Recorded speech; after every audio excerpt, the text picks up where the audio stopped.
Hello students, today I'm going to discuss a very interesting topic with you, and that is function.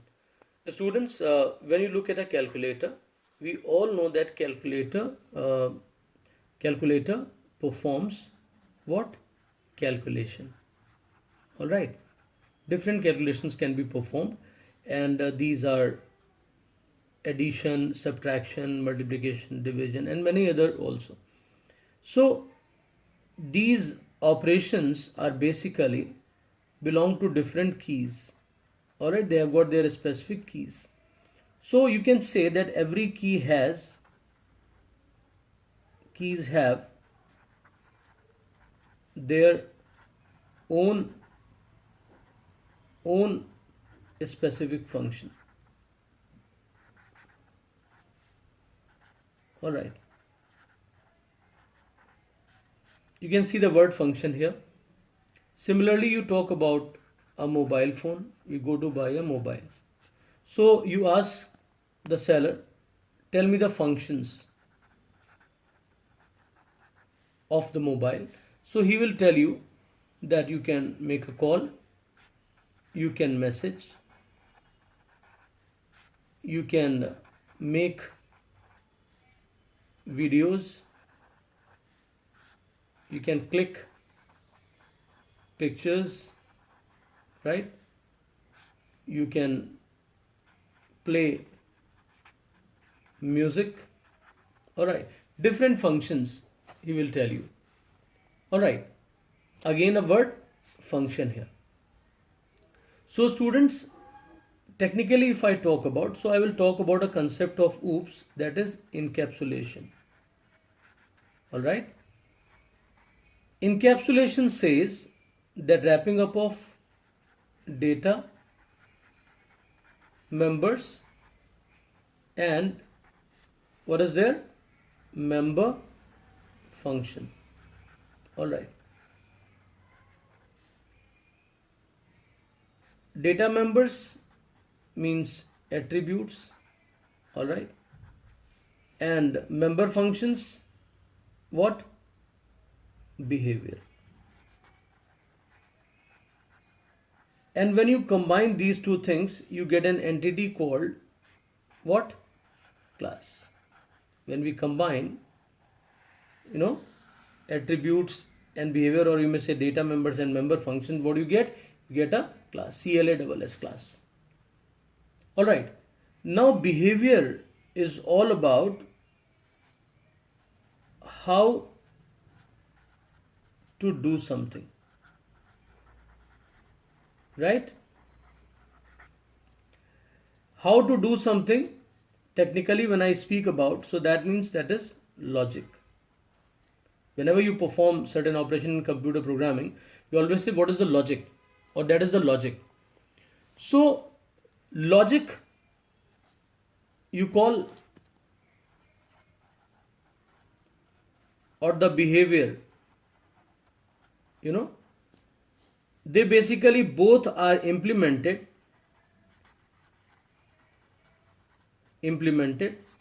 through function. So it's all about the process or way of doing something. Means it is a method. That is why there is another name for the function, and that name is called method. What do we call it? Method. So method in Java or C++ contain the logic of the program, right? Or in object oriented programming perspective, if I talk about, so you will say that it contains, or it has got behavior. I hope it's clear to you. Now students, function identity is associated with what it does plus how it does. All right, and how it does is basically what? The logic. Is that clear to everyone? Students, now we move ahead with some more information about function. Suppose you are not well. You are not well. Right? That means you need what? Treatment. We need treatment. All right. So treatment is a function which you need. Who has got the function? Doctor. Doctor's function is to treat. Is that clear? So what you will do? You will call the doctor. Is that clear? And you need what? Treatment. And that can only be performed through the doctor. So doctor will come. Doctor comes, does his job, that means, and treats you, and he leaves. He doesn't stay at your place. Same example with, if your water tap is not working properly, you will call a plumber. All right, because the function of the plumber to fix up the all these water related problem. All right, so students, every function has got its own unique job to perform. Is that clear to everyone? Right. So I've given this example, and through this example you can understand two things very clearly, that before calling, all right, function must be there. That means function definition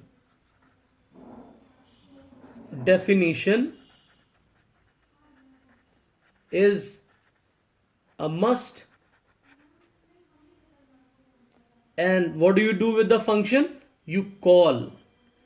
Is a must before you call the function.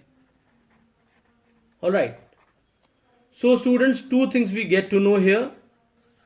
Function definition. What is the significance of that? The significance of that.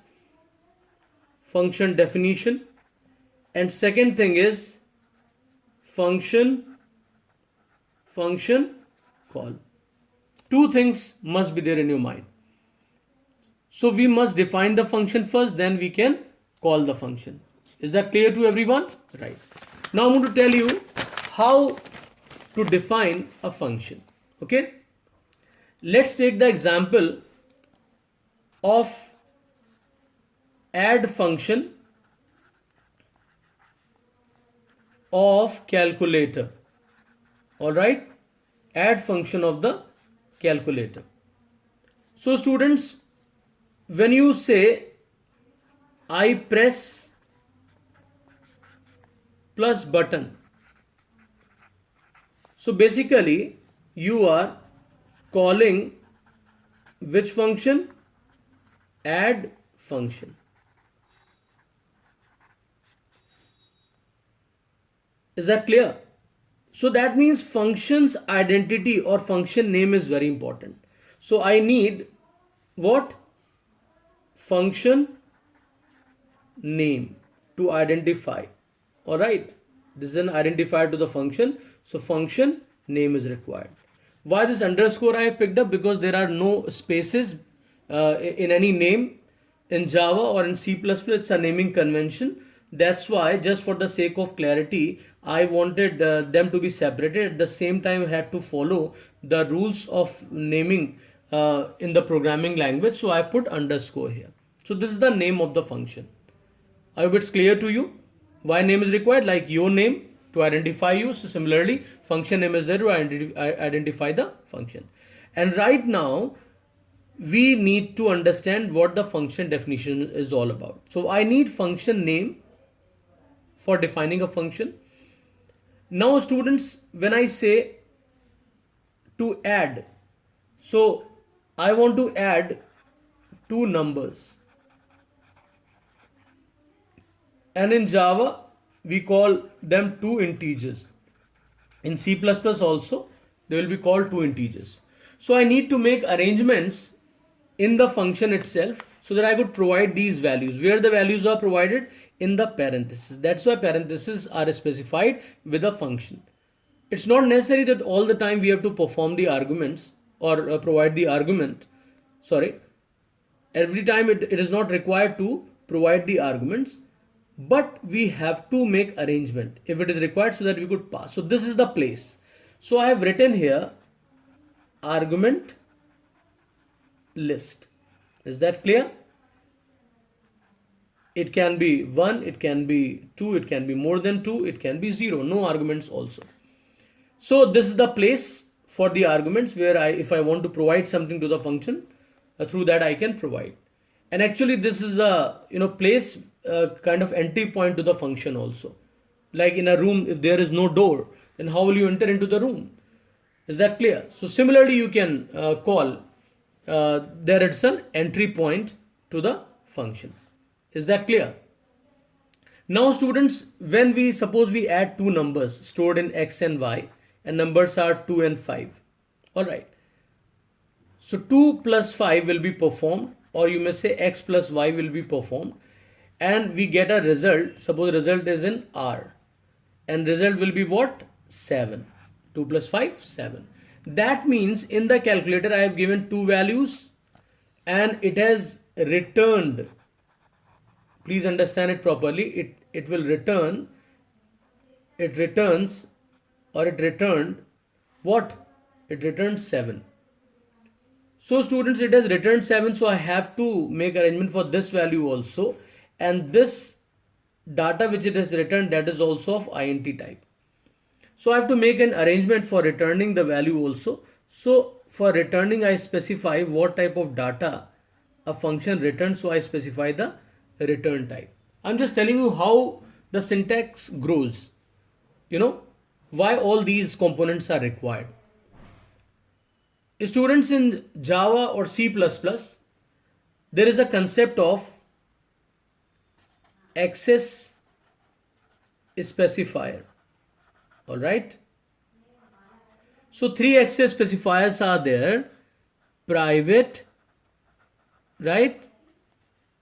Before that you can have public, protected. These are the three basic access specifiers. So they are going to decide from where the function is accessible. So for that, before the return type, I will have access specifier. Alright. Many other modifiers are also there, like we can make a function static, non-static also. But as of now, just to keep things simple, I have given you this syntax of the function: access specifier, return type, function name, argument list. Alright. Now, like we have got head and rest of the body, function 2 has got head and the body. So this entire thing means from this point to this point, this is a student is known as function header. Alright. This is what we call function header. Now where we specify the logic or statements, it can be one statement, it can be more than one statement. So this is what we call from this point to this point, means from opening to closing curly brace. This will be called function body. Alright. So student, this is nothing but the syntax of function what definition. Syntax of function definition. Now students, I have to convert this syntax into an example. Which examples I have taken? I have to implement the add function of the calculator. So I want to keep it publicly available, means it can be accessed from everywhere. So I can make it public. All right. There is a best access specifier for any function, because we want to keep our data safe, so we can make it private. But when it comes to function, the best access modifier is to make it public, to publicly make it available or accessible. All right. So access modifier in some other lecture, but right now you have to focus upon the function definition. So public is the access specifier, and after that return type. So it returns what? I've shown you it returns 7, that was int. So return type is actually any valid Java data type. Is that clear? So I have here int. Is that clear? And then students, name of the function. So best and name will be add, because it is performing the addition. So public access specifier, this is return type, and this is name of the function. And here students, I need to pass or make arrangements for the two integers. So here I have given the variable names x and y. So I write here, right, they will be separated by comma. And students, before every identifier of the variable or these variable names, I write int, that is the data type. Never write, students make a very common mistake that they write int x comma y in the parenthesis, because they think that int is applicable to both. But students, this is wrong. This is the correct way. When no matter how many times you write the arguments, every time you have to specify the data type. Is that clear? Second very common mistake, they write int x semicolon int y. Student, this is also wrong. They need to be separated, means arguments need to be separated using the comma. All right.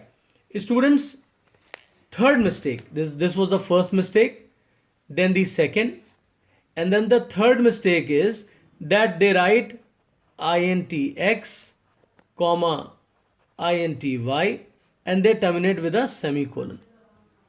All right, they terminate that with a, sorry, let me show it to you. They terminate it with the semicolon. So this one I have shown you when they have comma. Instead of having comma, they are having semicolon in between the two arguments in the parenthesis of the function definition. This mistake is they have specified data type once, since they both were of int type. Third mistake is here that they terminate the function header with a semicolon. They will put semicolon here. So please don't do that. Always write int x comma int y, right? Or whatever type of arguments are required, accordingly you will write it here. Their integer was required, so I have taken integer here. I hope it's clear to you. So this was the function header. Now what will be there in the function body? So I need to return the result.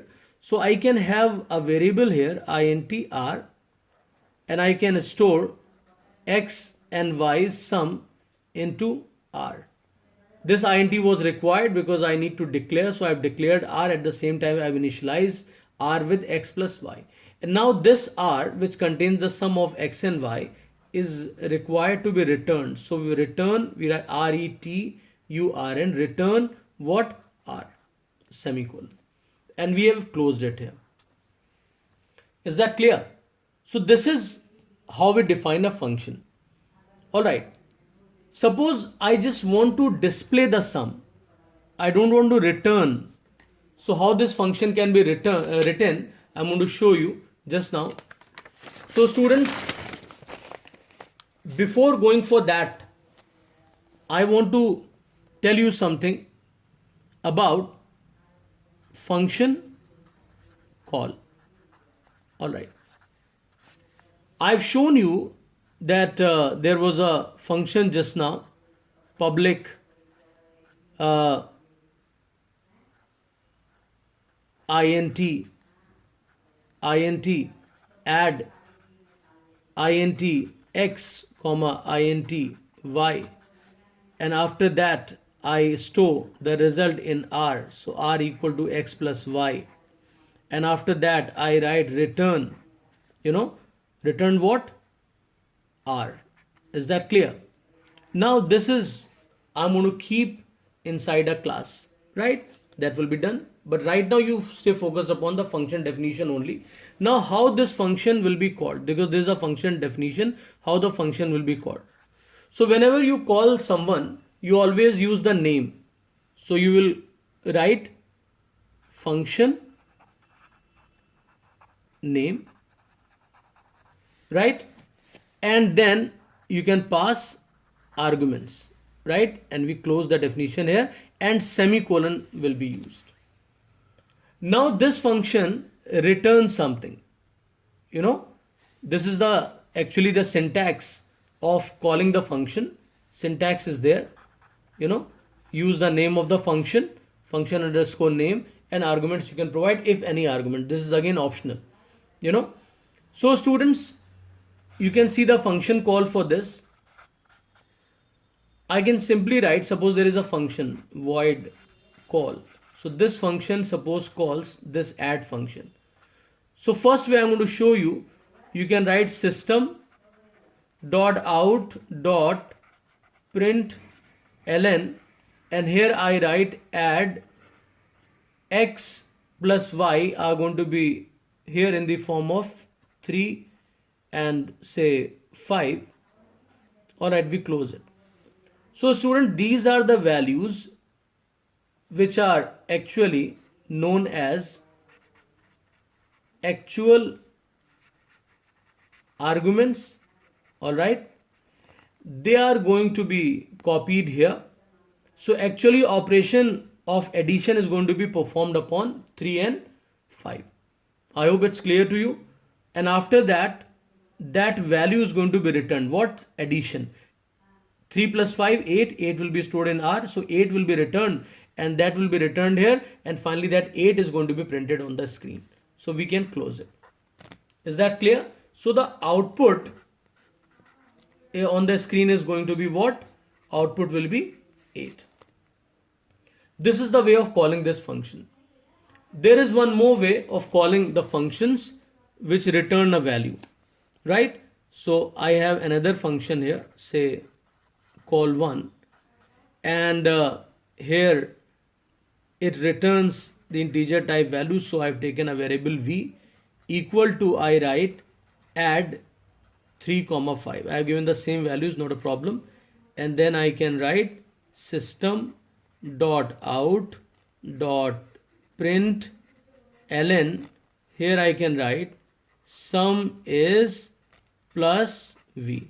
So what will be printed on the screen? It is going to give the output. Output will be, right? Output will be sum is 8. I hope it's clear to you all, right? So function call is all about using the function, but function definition must be there before you call the function. All right. Now this is actually the called environment. All right. And this is what?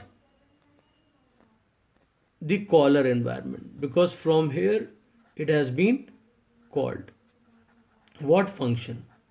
All right. I hope everybody has understood it well. Rest we'll discuss in the next lesson. Thanks everyone.